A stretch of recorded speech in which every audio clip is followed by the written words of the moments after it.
Well, welcome to the Filthy Good Vino blog. I'm Paul Kaani, and today we're talking about Kaani 2012 Stop the Wineocide. It's true, I've got a very deep, dirty, dark secret. I've murdered a lot of wine in my time, and I've done this by having a little bit of wine left over in a bottle and not doing anything to stop it from oxidizing. So the next day I've woken up, gone to find something to stick on the Wheaties, and all I've got is an oxidized wine that's just a pale representation of its original self. So this got me thinking about my winemaking days and the science behind wine and oxidization. One of the biggest things that we always used to do in the wineries is make sure that when a wine had stopped fermenting, that the tank was full, or the barrel that it was in was full. By excluding that air from the vessel, you had the best chance of stopping oxidization. So there's a whole bunch of other things that you can do with different inert gases like argon and nitrogen and carbon dioxide, and you can pump those into tanks or pump those into your wine bottle.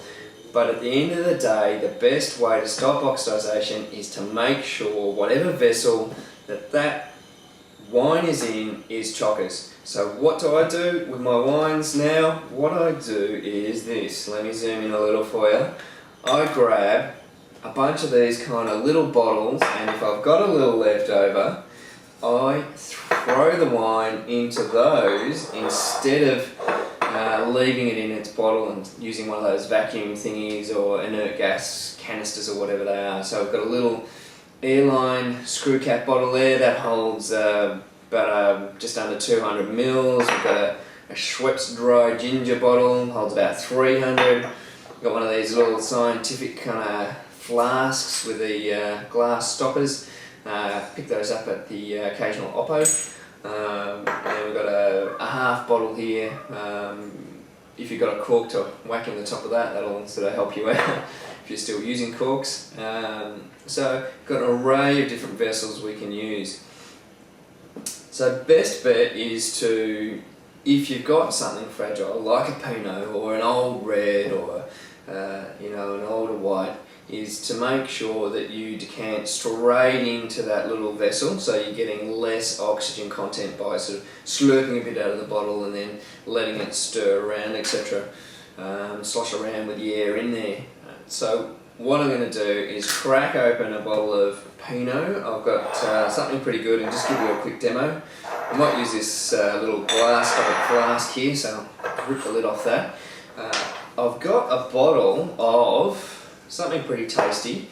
This is the winner of the National Wine Show for 2012 Best Red. It's the FI 2010 Pinot Noir. It's made solely from fruit from Lustatia Park, now a 20-year-old Yarra vineyard, and made at the boards by Steve Weber and his crew. So let's get onto that. Let's crack that open, and I'll give you a bit of a demo of what I do. You'll notice I'm holding it sort of roughly horizontally. I'll tell you about that in another blog, but so let's just rip it open and go to town. Quick crack, no corkscrew required, and all I do is grab a little vessel and fill him up. So, bit of spillage, and fill it up as high as I can, as full as I can. Just do it nice and gently, and try not to get too much air in there. Almost there, a little bit more. And bang, that's about as full as I'm going to go without encroaching on the stopper. Stopper's in, wine is relatively protected. Still holding the bottle still just in case there's some sediment in there. I can now decant the rest into this beautiful little decanter. And here it goes. Great to have a nice white bench here because I can see through the bottle and see if there's any murky stuff in there. And looks like the guys have done a great job keeping the murky bits out. There's only a tiny little bit of lees in there. That's looking great. So we've got a beautiful clean wine. We've got a nice sealed up protected bottle, which is going to be great for tomorrow, or actually tonight because I'm thirsty. You can see there's only a tiny little air bubble in there. and you know, we're good to go. So I'm going to throw a bit of that in the glass and have a bit of a suck on the sauce and see what this is like. Fascinated to see this first Pinot Noir win the National Wine Show. Gee, that's got some good fruit. I think the guys have done a great job. Nice fresh characters, a whole bit of funk in there. You know, you can see some really lovely kind of stalky character in there. That's, yeah, it's smelling beautiful and fragrant, perfumed. So really inviting. Let's have a taste here.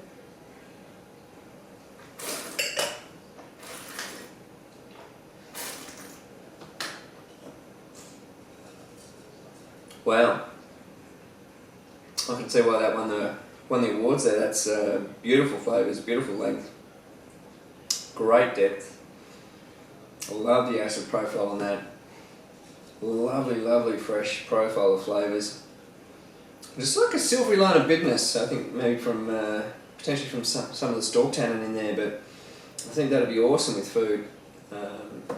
So there you go. So we've had a bit of a wine tip today. Talked about how to protect your wine from oxidising if you're not going to drink the whole bottle in a night. And we've tasted a beautiful Pinot, the Phi 2010, and had a whole lot of fun. So just one last thing, remember that if you're going to do this, muck around a bit, because there are some wines that do benefit from time and air exposure. Something like, for example, this Alianico from Pippoli. It's really robust, insanely intense wine with heaps of tannin that gets better and better by being left open and just having a glass out of it every day for a few days. So experiment around, work out what kind of wines need air, what kind of wines don't, and and go from there. This is Paul Kaani for the Filthy Good Vino blog, signing off. Enjoy your next brew. Cheers.